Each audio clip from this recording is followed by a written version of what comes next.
ओम के 10 रहस्य और चमत्कार। हिंदू धर्म में ओम एक विशेष ध्वनि का शब्द है। तपस्वी और ध्यानियों ने जब ध्यान की गहरी अवस्था में सुना कि कोई एक ऐसी ध्वनि है जो लगातार सुनाई देती रहती है, शरीर के भीतर भी और बाहर भी, हर कहीं वही ध्वनि निरंतर जारी है और उसे सुनते रहने से मन और आत्मा शांति महसूस करती है, तो उन्होंने उस ध्वनि को नाम दिया ओम। आओ जानते हैं इसका रहस्य और चमत्कार। एक अनहद नाद, इस ध्वनि को अनाहत कहते हैं। अनाहत अर्थात जो किसी आहत या टकराहट से पैदा नहीं होती बल्कि स्वयंभू है, इसे ही नाद कहा गया है। ओम की ध्वनि एक शाश्वत ध्वनि है जिससे ब्रह्मांड का जन्म हुआ है। एक ध्वनि है जो किसी ने बनाई नहीं है। यह वह ध्वनि है जो पूरे कण कण में, पूरे अंतरिक्ष में हो रही है और मनुष्य के भीतर भी यह ध्वनि जारी है। सूर्य सहित ब्रह्मांड के प्रत्येक ग्रह से यह ध्वनि बाहर निकल रही है। ब्रह्मांड का जन्मदाता शिव पुराण मानता है कि नाद और बिंदु के मिलन से ब्रह्मांड की उत्पत्ति हुई।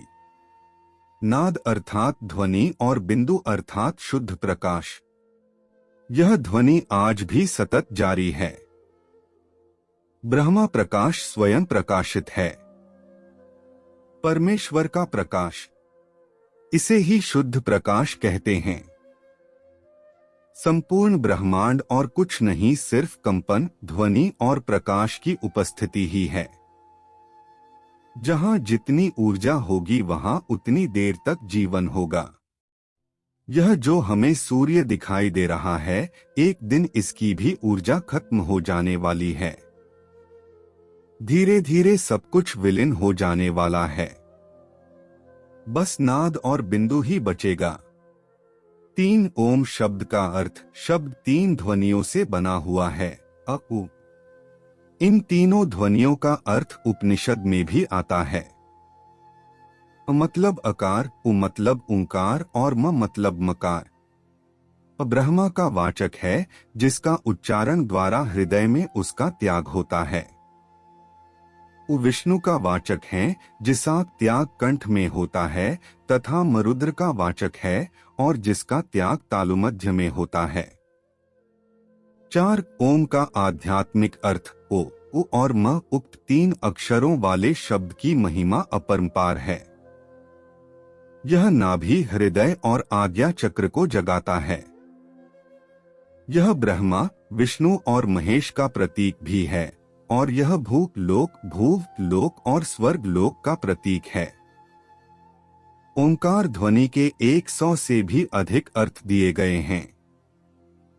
5 मोक्ष का साधन ओम ही है, एकमात्र ऐसा प्रणव मंत्र जो आपको अनहद या मोक्ष की ओर ले जा सकता है। धर्मशास्त्रों के अनुसार मूल मंत्र या जप तो मात्र ओम ही है। ओम के आगे या पीछे लिखे जाने वाले शब्द गौण होते हैं। प्रणव ही महामंत्र और जप योग्य है। इसे प्रणव साधना भी कहा जाता है। यह अनादि और अनंत तथा निर्वाण, कैवल्य ज्ञान या मोक्ष की अवस्था का प्रतीक है। जब व्यक्ति निर्विचार और शून्य में चला जाता है, तब यह ध्वनि ही उसे निरंतर सुनाई देती रहती है। 6 प्रणव की महत्ता। शिव पुराण में प्रणव के अलग अलग शाब्दिक अर्थ और भाव बताए गए हैं। प्र यानी प्रपंच, न यानी नहीं, और व यानी तुम लोगों के लिए। सार यही है कि प्रणव मंत्र सांसारिक जीवन में प्रपंच यानी कलह और दुख दूर कर जीवन के अहम लक्ष्य यानी मोक्ष तक पहुंचा देता है। यही कारण है को प्रणव नाम से जाना जाता है। दूसरे अर्थों में प्रणव को प्र यानी प्रकृति से बने संसार रूपी सागर को पार कराने वाली न यानी नाव बताया गया है।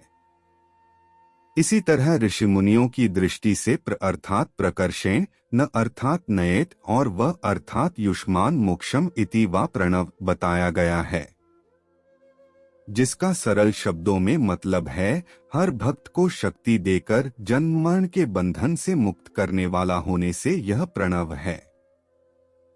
साथ स्वत ही उत्पन्न होता है। जाप के उच्चारण का अभ्यास करते करते एक समय ऐसा आता है जबकि उच्चारण करने की आवश्यकता नहीं होती, आप सिर्फ आंखों और कानों को बंद करके भीतर उसे सुने और वह ध्वनि सुनाई देने लगेगी। भीतर प्रारंभ में वह बहुत ही सूक्ष्म सुनाई देगी, फिर बढ़ती जाएगी। साधु संत कहते हैं कि यह ध्वनि प्रारंभ में झींगुर की आवाज जैसी सुनाई देगी, फिर धीरे धीरे जैसे बीन बज रही हो, फिर धीरे धीरे ढोल जैसी थाप सुनाई देने लग जाएगी, फिर यह ध्वनि शंख जैसी हो जाएगी और अंत में यह शुद्ध ब्रह्मांडीय ध्वनि हो जाएगी। 8 शारीरिक रोग और मानसिक शांति हेतु इस मंत्र के लगातार जप करने से शरीर और मन को एकाग्र करने में मदद मिलती है। दिल की धड़कन और रक्त संचार व्यवस्थित होता है। इससे शारीरिक रोग के साथ ही मानसिक बीमारियां दूर होती हैं। काम करने की शक्ति बढ़ जाती है। इसका उच्चारण करने वाला और इसे सुनने वाला दोनों ही लाभान्वित होते हैं।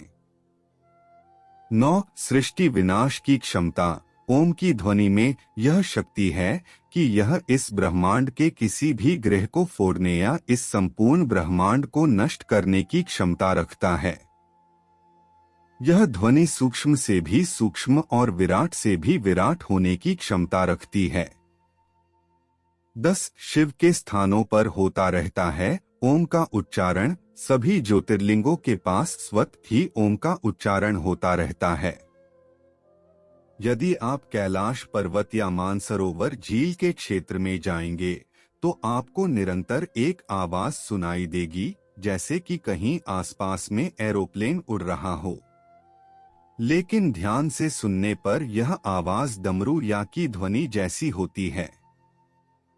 वैज्ञानिक कहते हैं कि हो सकता है कि यह आवाज बर्फ के पिघलने की हो।